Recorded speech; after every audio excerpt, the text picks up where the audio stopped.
Russia Ukraine ଯୁଦ୍ଧ ଏବଂ ଅସ୍ଥିର କୋଇଲା ବଜାର ଭଳି ବୈଶ୍ୱିକ ସଂକଟ ଭାରତରେ ବିଦ୍ୟୁତ୍ ମୂଲ୍ୟ ଉପରେ ପ୍ରତ୍ୟକ୍ଷ ପ୍ରଭାବ ପକାଇଛି। ଫଳରେ କେବଳ ସୁରକ୍ଷିତ ଅବାଧ ବିଦ୍ୟୁତ୍ ଯୋଗାଣ ପାଇଁ ଅଧିକ ପ୍ରିମିୟମ ପୈଠ କରିବାକୁ ପଡୁଥିବା ଗୋଆ ଇନଷ୍ଟିଚ୍ୟୁଟ୍ ଅଫ୍ ମ୍ୟାନେଜମେଣ୍ଟ ଏବଂ ବ୍ରିଟେନର କିଙ୍ଗଷ୍ଟନ ୟୁନିଭର୍ସିଟିର ମିଳିତ ଅଧ୍ୟୟନରୁ ଜଣାପଡ଼ିଛି। ଭାରତରେ ବିଦ୍ୟୁତ୍ ମୂଲ୍ୟ କାହିଁକି ବର୍ତ୍ତମାନ ବଜାର ମୂଲ୍ୟ ତୁଳନାରେ ଅଧିକ ରହୁଛି, ଅଧ୍ୟୟନରେ ନିର୍ଦ୍ଦିଷ୍ଟ ଭାବରେ ତାହା ଉପରେ ଅନୁଧ୍ୟାନ କରାଯାଇଥିଲା।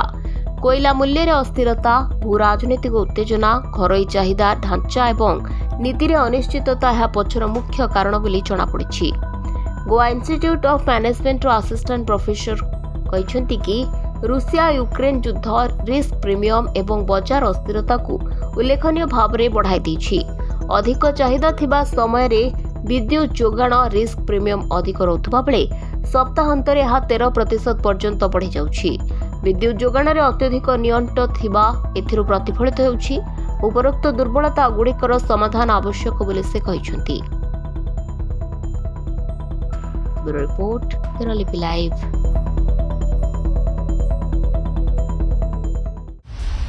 दिनलिपि लाइव को एबे ही लाइक शेयर सब्सक्राइब करंतु।